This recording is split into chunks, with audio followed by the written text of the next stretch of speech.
We have so many fishing harbors in Taiwan. I don't know if you want to guess how many. Oh boy, that's a hard one. In fact, there are over 230 of them. Wow! Yeah. One thing they do up north in Jinshan, they have this type of fishing called 𝗵𝗽𝗴𝗴, where they use a flame in the evening to light up the water and then scoop the fish up. Approximately how big is the heart of a blue whale? Because I'm assuming it's a big fish, I'm going to go with A for a motorcycle. It's not a fish. No, a blue whale is not a mammal. A blue whale is a fish. Blue whale is a fish? It is. All right, well, we'll find out. I think it's a mammal.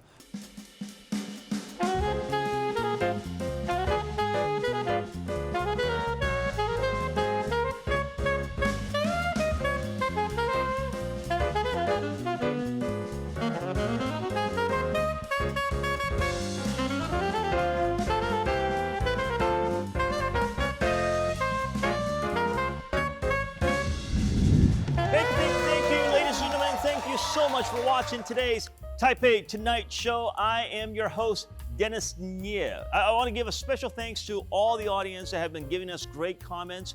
Your words of encouragement mean so much to us. You know, in fact, just the other day, I ran into a friend. He said, Dennis, I didn't know you started a new American show. I said, no, what are you talking about? And he was talking about the Taipei Tonight Show. And just to clarify, this is not an American show. We're coming to you every week from Taipei. In fact, we're standing right now in the very iconic, the Taipei 101 building. Now, of course, Taiwan, as you know, is an island. We're surrounded by water all around us. So the fishing industry and culture here is very rich. It dates back hundreds and hundreds of years, with hundreds of seaports all around the island. Now, recently, there is a very interesting gentleman. He stands out in every fish market because he is not exactly what I would call a local fisherman, but man, is he good and local at local fishing. He's a brand new gentleman that I just met. He has a great TV show called Happy Fisherman right here on the TaiwanPlus channel. His name is Mr. Leo Seewald. Let's welcome him.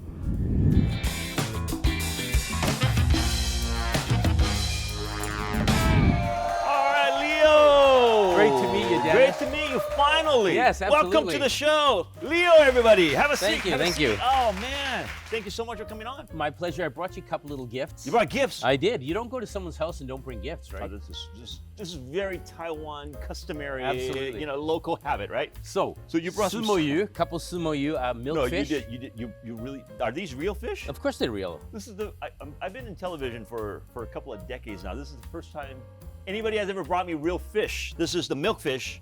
Exactly. Famous in Taiwan. Absolutely, in Tainan. In Tainan. And this is a very good one. You can cook that up tonight. I will. I love fish. You got, thank you so much. This is something very special, all right? You got another gift? This is yeah. Man, you're my guest. I know. You're bringing me stuff. So I feel so bad. These are the 𝗷𝐵 t-shirts that they used to wear. The old grandpas used to wear. And I wear these on my show because they're so comfortable. They're actually made out of bamboo fiber. So okay. I'm trying to make these things fashionable again. So I think if you wear it, it's gonna like help that out. Take a look at that. There's a first to everything. First time I'm meeting Leo, he brought me fish. I've never gotten fish, and nobody has ever brought me underwear before. This is not just underwear. You can wear this on the street. This is like I wear this everywhere. This is very, very Taiwanese. Absolutely. Identity. Yes. Right. Yes. And made out of bamboo. Yeah, I haven't seen one of these in ages. My dad used to wear this. So they're getting hard to buy. Yeah. But please wear it and help me bring this back. Thank you. Yes. I will. Maybe one of these episodes. Let me lose some of the Lunar New Year weight, and then I'll put one of these on for one of my shirts. If it fits me, it'll fit you. All right. Thank you. You're welcome. Thank you. Well, anyway, super excited to have you with us here today. I'm a fan of your show. Thank you. You become this incredible, well-known figure in the Taiwan fishing community. 你太客气了。 Well, I mean, you're probably one of the only white people in one person fishing. I think that's probably right. Let's not get into skin color, but you stand out. I do. In the Coast Guard don't know what to make of me. But before we get into the Happy Fisherman, Leo, you didn't start off as a fisherman only. You had a pretty amazing financial and investment background. I mean, what's your story? Well, basically, I can't get it right. Like I started as a lawyer, and then I went into finance, and then here I am as a fisherman, which so far is the most fun. That is, I mean, all right. So you just jumped over a couple of dozen incredible stories in there alone. You're Canadian. That's correct. Where were you born? Vancouver. Okay. So you grew up in Vancouver. Grew up in Vancouver. So that's a harbor. That's a bay. Right. Fish when you were a kid? I did. My father had a boat, and so when I moved to Taiwan, I realized this is an island, and you realize this is an island. It is an island. That's right. That's one of his realizations. Vancouver, known for its amazing sea life and fishing industry. So that was a hobby of yours, I guess, growing up. Kind of like me. We have similarities. I grew up in the Bay Area as well, also near the ocean. But you grew up and you became a lawyer. What kind of a lawyer were you? Corporate commercial, and I moved to Hong Kong. I practiced law. Then I went into the finance industry. Moved to Taiwan about 13 years ago. Most importantly, became Taiwanese in 2019. Yeah! Exactly. Congratulations! Thank you. You are a true Taiwanese person now. I am indeed. That is awesome. That is awesome. But this journey, this is quite a huge journey. I mean, from Vancouver to Hong Kong after you're educated in your profession. But from your bio, I understand you took an interest in Asian or Chinese or Mandarin culture or language at a fairly early age. Is that it? Yeah, I mean, I always believe that if you go to somewhere, you should learn the language. Yeah. And I really enjoyed Asia, particularly Hong Kong, China, Taiwan, since I was very young. Okay. I've always felt at home. You may not believe it, but I feel I don't notice I'm white when I walk around. Yeah. So you have an incredible language ability. You speak like one of the locals. It's awesome. A little bit. I'm working on it. You started learning Mandarin when? I started learning Cantonese when Okay. I was quite young. Okay. And I think still my Cantonese is better. And then working in Hong Kong and doing a lot of stuff in the mainland, I picked up Mandarin quite easily. But after you get a certain age, it's harder to learn. So my Taiwanese is still struggling a bit. There's so many things that you said in there that's really hard to come by. I've never heard anyone say I picked up Mandarin quite easily. That doesn't come easily to most Trust me, human after beings Cantonese, out there, right? After Cantonese, After it's Cantonese, easy. Yeah. Okay. But as a lawyer, and then later on, you went to investment banking. Right. You were at BlackRock for a while. Yeah, you were the country head of BlackRock here in Taiwan for a number of years. Yeah, I mean, that is a very, very different life than the Happy Fisherman. Well, you'd be surprised. The financial industry and the fishing industry have a lot in common. Really? You're all fishing Ups for the and big downs, ones, huh? You're always fishing for the big ones. Trying to catch the big one. Always taking risks. Taking risks. And you also get sick to your stomach when the market crashes, right? I mean, it can be terrible. That's true. I never put the two and two together like that. I guess there are similarities that once you put it that way. Absolutely. And then since the financial sector and the legal sector, and then you went on. You were the head of the AmCham for. I was first the chairman of AmCham. Okay. And then later on, I became president. So I kind of went the reverse way. But I did that for a year, and I really, really enjoyed it. That's so wonderful. I mean, to people that watching this, AmCham stands for the American Chamber of Commerce. Chamber of Commerce in Taiwan, right? It was in Taipei, but during my tenure, I changed it to Taiwan.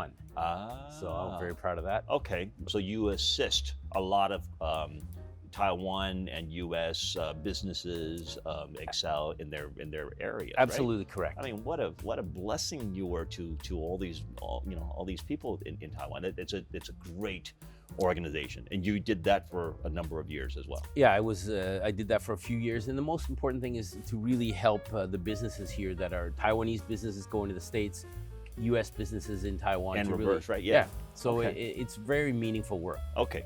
All right, but then now we jump into your official, in front of the audience, identity. Yes. The Happy Fisherman. That's me. How did that get started? Well, it's an interesting story because I've had a boat here for many years, and my boat is classified as a yacht. A yacht. So, I mean, you have to make it clear. You didn't have a boat. You had a yacht. All right. Well, I still think a of it little more as prestige. People get the wrong idea, right? Okay. All right. So you had a anyways, yacht. or should I say, people in finance always have yachts, not boats. That's right. Yeah, we tend to see Sip that on. champagne, all that kind of we stuff. see that on in Wolf of Wall Street a lot. That's right. Exactly. Mine wasn't quite like that. Okay. You upgraded from a yacht to a Yes, fishing boat. yes. Right. So to a lot of the audience out there, this is something that Taiwan is pushing for. We are an island. The ports are gorgeous. Yes. The natural resources are amazing, but the yachting industry is quite new, and due to historical situation, the ocean has oftentimes been off limits. Right. The rules and regulations are just catching up as yachts are getting more and more traction.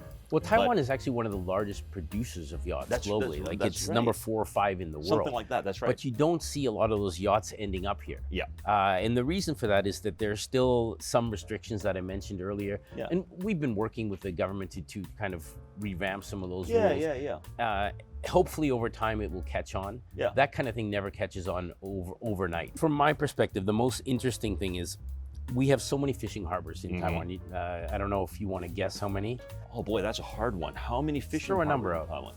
I would say between 50 to 100. In fact, there are over 230 of them. Wow, Yeah. that's insane. That's a lot. There's going to be a lot of Happy Fisherman shows. Okay. We still got a long way to go.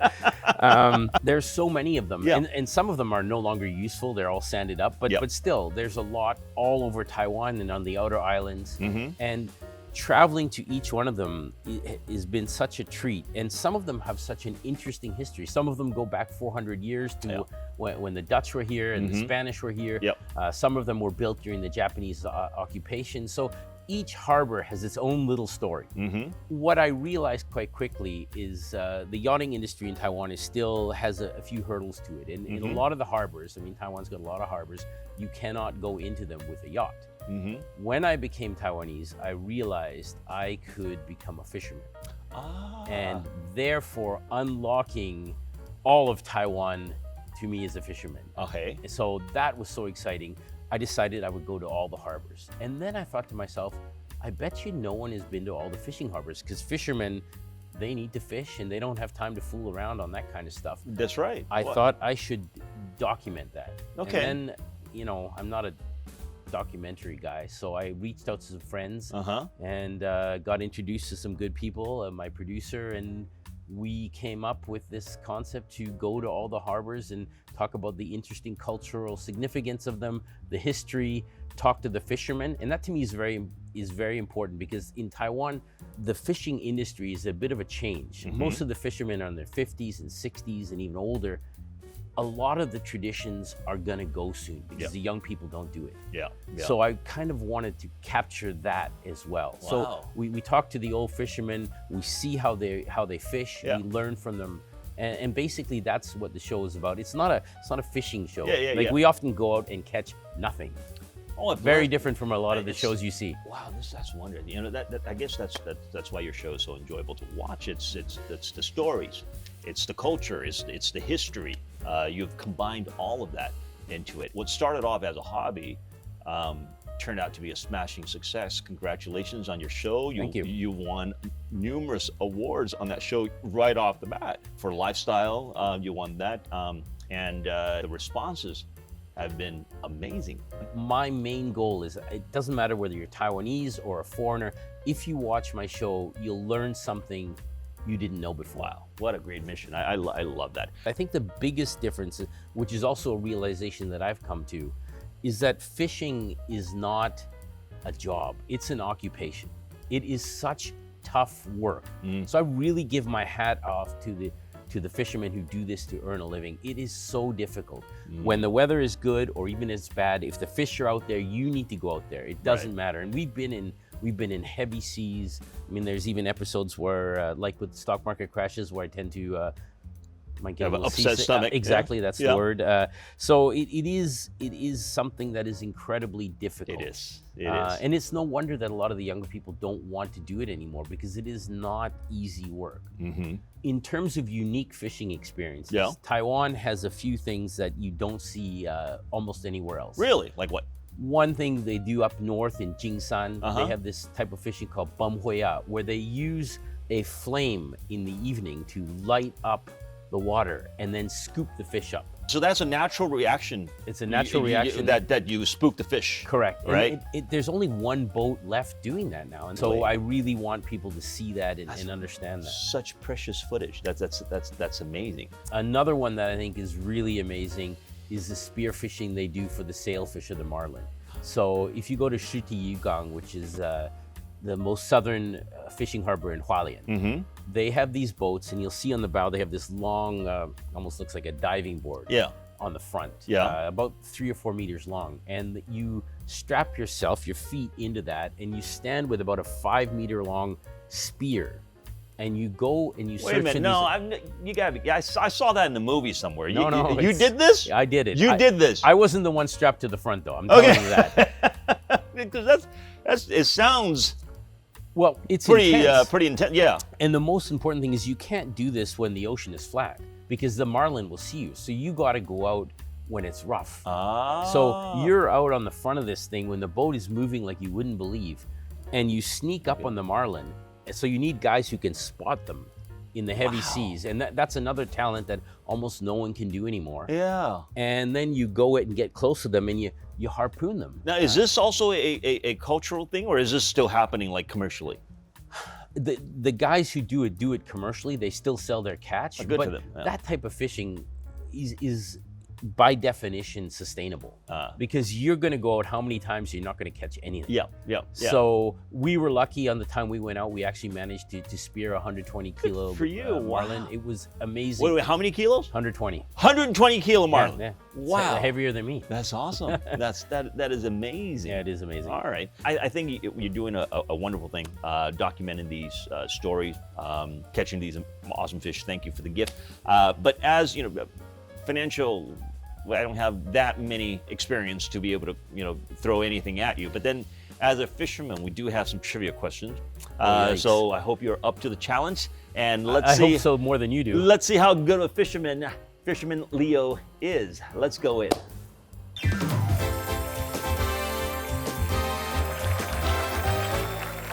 All right, today we have Taipei Tonight's pop quiz for our special guest, Leo. Now, these are fishing-related questions, I hope. All right, and we have Rainbow here to read us our questions. I have some trivia questions for you. If you get it right, then you get 1 shark. If you get it wrong, then your opponent would get 1 shark. Are you ready? All right, so we have a shark score. All right, ready. Let's go. Ready. Number 1, the blue whale is the largest animal on Earth. Approximately how big is the heart of a blue whale? That's my question, right? That's your question. I can tell you Leo's question. This was not on the fishing boat test, the fisherman's test. So, all right. Anyway. These are fishing related. Okay, well, distantly. It is distantly related. I'm going to go, because I'm assuming it's a big fish, I'm going to go with A for a motorcycle. It's not a fish. It's a mammal. It's not a fish. A blue whale. No, a blue whale is not a mammal. A blue whale is a fish. Blue whale is a fish? It is. All right, well, we'll find out. I think it's a mammal. All right, so what's your answer? A for motorcycle. A for motorcycle. The correct answer is B, car. A blue whale is a marine mammal, not a fish. See? Blue whale is We didn't need to get it checked. Mammal, not a fish. Considered to be the largest animal to have ever existed on Earth. Its tongue weighs as much as an elephant, and the size of its heart is approximately equivalent to that of a car. I think you're thinking about like the bigger motorcycle. You think you're thinking. Well, or maybe my fish wasn't that big in my mind. But a blue whale is a mammal. I was sure it was a fish. It was on the bio test in 8th grade. No, I failed that. No. All right. So I get a shark. Okay.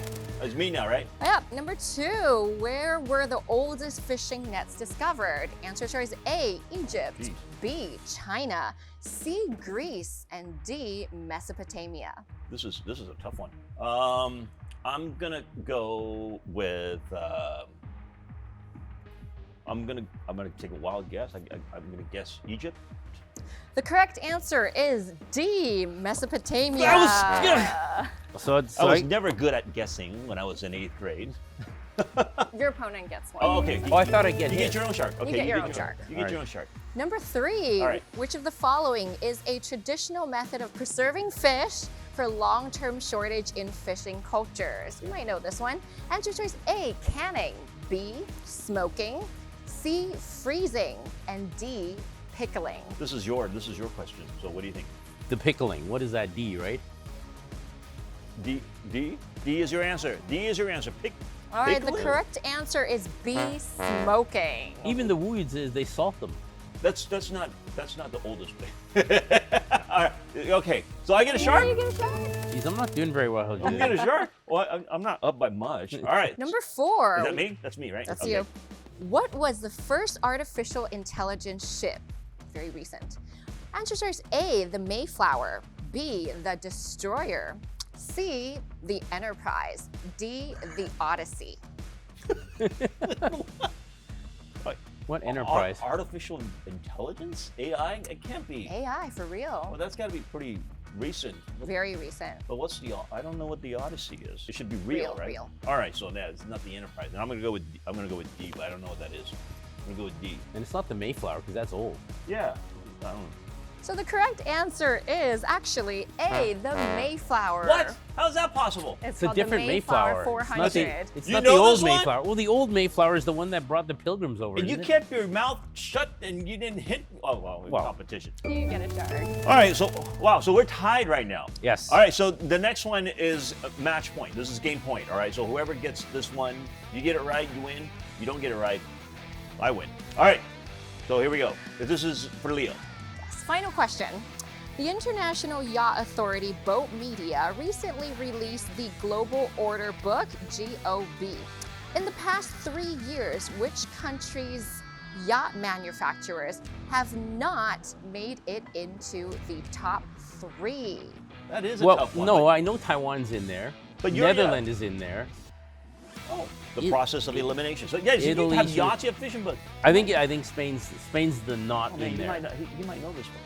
Spain's the Spain? one not in there. All right. In my opinion. Hang on, I need my my flashcard. I'm glad I didn't get this one. I would be completely guessing There we are. blind. Going with D.